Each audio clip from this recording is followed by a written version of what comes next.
It was a dream, right? The doctor said you were stressed, that's why you collapsed.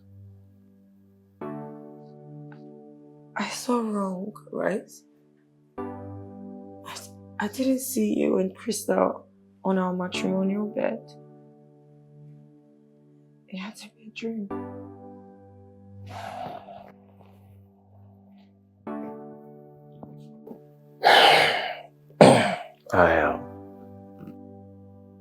I love her.